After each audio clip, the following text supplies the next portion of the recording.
সকলকে নমস্কার। আলোচনার বিষয় হচ্ছে পশ্চিমবঙ্গ বিজেপির পরবর্তী সভাপতিকে। কয়েকদিনের মধ্যেই হয়তো তার নাম ঘোষণা হবে।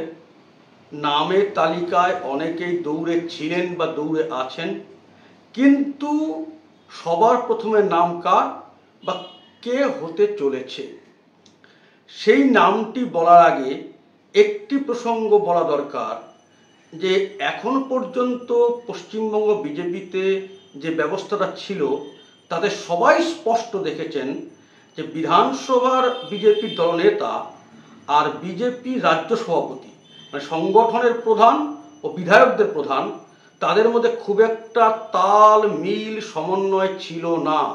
একদম স্পষ্ট বাইরে থেকে বোঝা যাচ্ছিল দুজনের মধ্যে মতবিরোধ একদম স্পষ্ট। অনেক সময় উত্তর দিকে এ চললে দক্ষিণ দিকে সে চলছিল।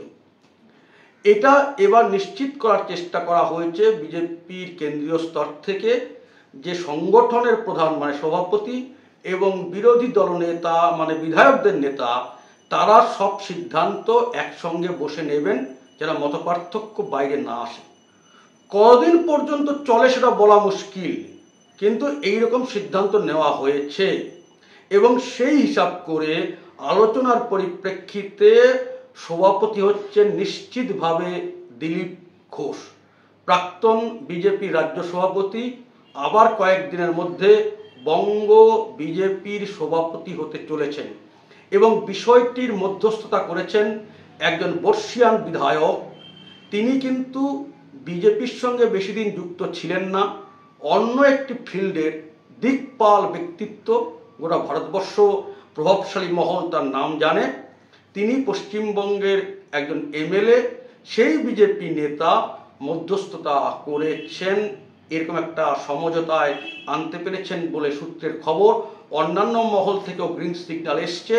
নিশ্চিতভাবে দিলীপ ঘোষ পরবর্তী বিজেপির সভাপতি হতে চলেছেন এই রাজ্যে। এখন দেখার সে কতটা এগিয়ে নিতে তিনি পারবেন। তাকে চয়েস করার কারণ কি না, ওটাকে অনেকটা অ্যাভেলেবেল বেস্ট বলতে পারেন, যে বাকি ঠিক কাউকে পাওয়া যাচ্ছে না, তাকে দেওয়া হোক। কেন শুভেন্দু অধিকারীকে সভাপতি হিসাবে পছন্দ না সেটা আমাদের জানা নেই। তাকে সভাপতি করে ডক্টর অশোক লাহিড়ীকে বিরোধী দলনেতা করা যেতে পারে, সেই চয়েস কেন নেওয়া হচ্ছে না সেই উত্তর আমাদের জানা নেই। আপাতত এটা প্রায় নিশ্চিত হয়ে গেছে দিলীপ ঘোষ সভাপতির দায়িত্ব নিচ্ছেন। এটাই বক্তব্য। সবাই ভালো থাকবেন।